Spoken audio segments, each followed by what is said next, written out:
Gusty winds, roads turn to rivers, piercing rain.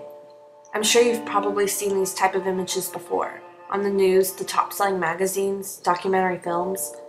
Imagine being trapped in the middle of this violent storm. What would you do to survive? This storm in particular was one of the most catastrophic hurricanes in all of American history. Hurricane Katrina took over 1,800 lives. It affected over 15 million people in different factors such as economy, evacuations, gas prices, and drinking water. This Category 4 hurricane covered about 90,000 square miles at a rate of 140 miles per hour.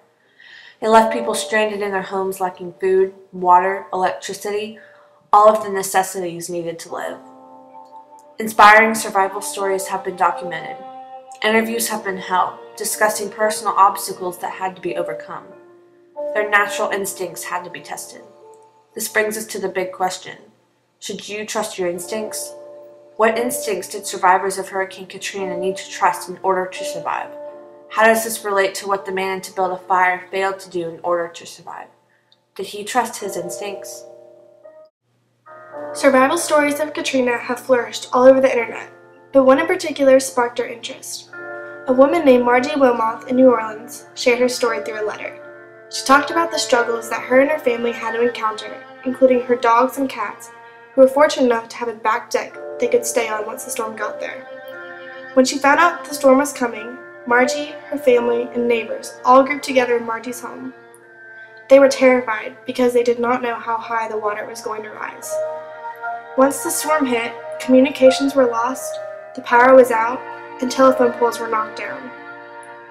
They were stranded in their home with only some food and water they supplied themselves with. Using their instincts, they learned to use food that didn't attract bugs.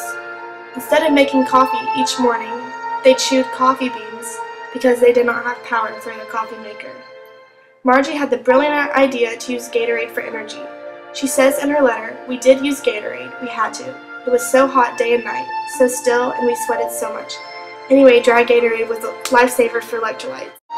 Also, instead of following the crowd to the Superdome and the convention center, where there was a chaos and violence, she chose to stay home until there was a way to get to a safe place out of New Orleans. But once again, her instincts were followed. They were also prepared by keeping a tent at hand in case their roof collapsed, so they would have shelter no matter what. Tools like a battery-operated screw gun, screws, a hammer, nails, and tape were used to secure their windows to ensure their safety longer. Through perseverance, Margie and her friends and family rode out the storm and then were airlifted from their home after 6 long days of hardship. All survived except 2 of her cats, which were killed by dogs.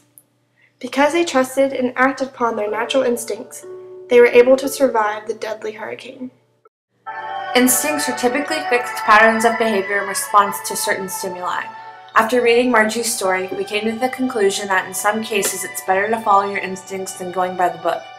One would usually think that going by a set of rules in a textbook will keep you alive, but in Margie's case, she trusted her gut. She was able to think clearly of what had to be done next in order to keep herself safe.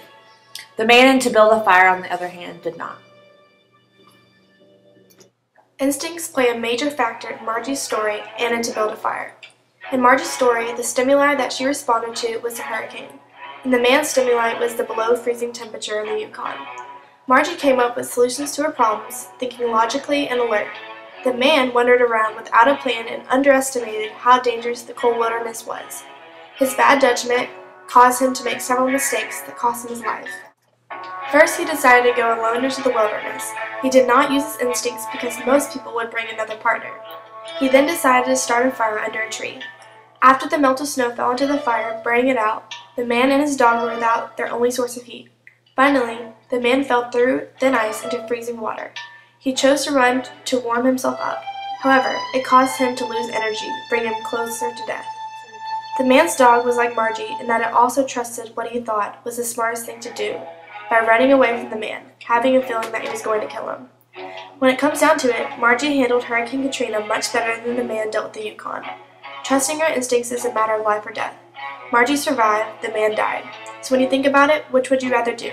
Neglect your instincts or trust them?